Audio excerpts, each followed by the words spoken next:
Can your crypto be frozen? Right now, two companies hold a switch that can freeze the money in almost any wallet on Earth. And most people holding stablecoins have no idea it exists. By the end, you'll know exactly how it works and who already pulled it. Welcome back to Sticky Crypto. Today, we trace a hidden off switch buried in the world's biggest stablecoins and why it should change how you think about owning your money. Let's start with why everyone trusts these things in the first place. A stablecoin is a token that promises to always be worth $1. The two giants are Tether's USDT and Circle's USDC, together worth well over $100 billion. People love them because they move like crypto but feel as steady as cash. They settle in seconds, cost almost nothing to send, and work anywhere in the world. So far, it sounds like the perfect open money. But here's the catch most holders miss. That perfect open money has a hidden owner, and they kept a key for themselves. To find it, we have to go inside the code itself. A stablecoin is really a smart contract, a small program that lives on a blockchain. Most of that code is fair and open. Anyone can read it. But buried in Tether's contract are three special functions that only the issuer can call. The first one, add blacklist, marks any address as banned. The moment your wallet lands on that list, your tokens stop moving entirely. You can still see them. You just can't send them anywhere. Ever. The second function simply reverses it, taking an address back off the list. But the third one is the truly chilling part. It's called Destroy Black Funds, and it does exactly what it sounds like. It wipes the balance of a blacklisted wallet to zero. The money is just gone. Circle's USDC works a little differently, but the power is the same. It has a blacklist role that can freeze any address's USDC the very same way. So both giants carry the same off switch. Now picture where that switch actually lives. Imagine a quiet control room with a single lever sticking out of the wall. That lever is our main character. Pull it, and a wallet anywhere on Earth goes cold. For years, the lever just sat there. Theoretical. People knew it existed but assumed it would never really fire. Then, one day in 2022, somebody pulled it for real. Here's the moment the theory became real, and why it sent a shock through crypto. In August 2022, the US Treasury sanctioned a tool called Tornado Cash. Tornado Cash was a mixer, a service that scrambles crypto to hide where it came from. Within hours, Circle froze the USDC sitting in the sanctioned addresses. No court order to the wallet owner, no appeal.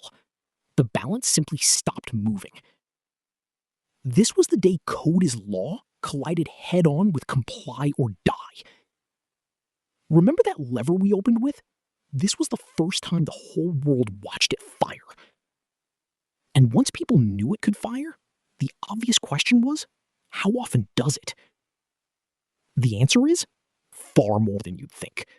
Let's see how issuers actually use it. Tether has frozen hundreds of millions of dollars of USDT across many addresses. Most of those freezes come at the request of law enforcement. The Justice Department, the Sanctions Office, even the Secret Service have asked for funds to be locked. The targets are usually stolen funds, scam proceeds, and money drained from hacked protocols. In those cases, the freeze can claw the money back and return it to victims. So why do these companies cooperate so fast? It comes down to survival. Every USDT and USDC is supposed to be backed by real dollars sitting in real banks. To keep those banks, those reserves, and their licenses, the issuers must obey the rules. Refuse a sanctions order, and a regulator can pull your banking overnight. And without banks, a dollar-backed stablecoin instantly loses its peg and collapses. So the freeze isn't a bug. It's literally the price of keeping the dollar peg. That trade-off creates a strange contradiction, and it's the heart of this whole story. Blockchains like Ethereum are permissionless. Nobody can stop you from using them. But a stablecoin riding on those rails is a permissioned asset. So you've got a closed-off switch bolted onto an open, free network. The network is decentralized. The dollar living on it absolutely is not. Picture real-time money flows racing across a world map, then slamming into a red firewall. Those flows just stop, frozen mid-air, no matter which country they were in.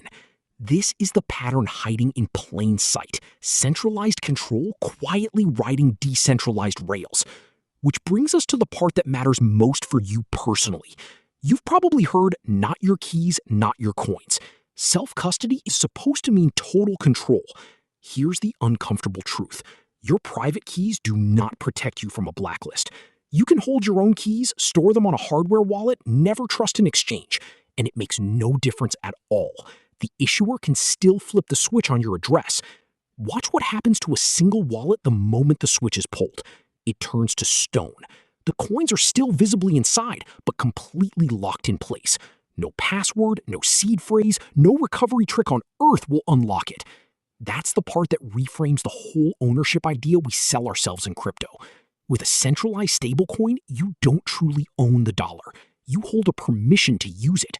And a permission, by definition, can always be taken away. Now, before you panic and sell everything, let's be fair and weigh both sides. Here is the genuine case for the switch. It catches the bad actors. When a protocol gets hacked for tens of millions, a fast freeze can trap the loot before it scatters. Stolen funds have been recovered and handed back to real victims because of it. That's a real benefit, and pretending otherwise would be dishonest. But here's the case against, and it's just as real. The exact same lever can be used for censorship, mistakes, and political pressure. An innocent wallet could be frozen by a wrong list with little easy recourse. And the bigger cost is the illusion. The system feels free, but it has an off switch. So what actually limits this risk for you? One simple fact. You only carry this exact risk while you're holding centralized stablecoins like USDT and USDC. Bitcoin itself has no issuer and no blacklist function. Nobody can freeze your Bitcoin balance. There are also decentralized stablecoins that nobody can flip a switch on, but that freedom isn't free. They trade the off switch for other risks, things like a wobblier peg, thinner reserves, or more complex collateral that can crack under stress. So there's no perfect option, just an honest trade you should make with open eyes. Here's the honest verdict. The stablecoin kill switch is neither pure villain nor pure hero. It's a powerful tool that catches criminals and, in the wrong hands, could silence anyone. The real lesson is just to know it exists before you assume your money is untouchable. Remember that lever we opened with? It was never theoretical. It's already been pulled. Here's your one move today. Check whether your savings sit in centralized stablecoins. If they do, that's fine. Just hold them knowing the switch is part of the deal. None of this is financial advice, just the blind spot most holders never even see. If this opened your eyes, subscribe to Sticky Crypto so we can fix the next money blind spot together. Now you know how the switch works, who pulled it, and what it means for owning your money. Stay curious, stay in control, and I'll see you in the next break.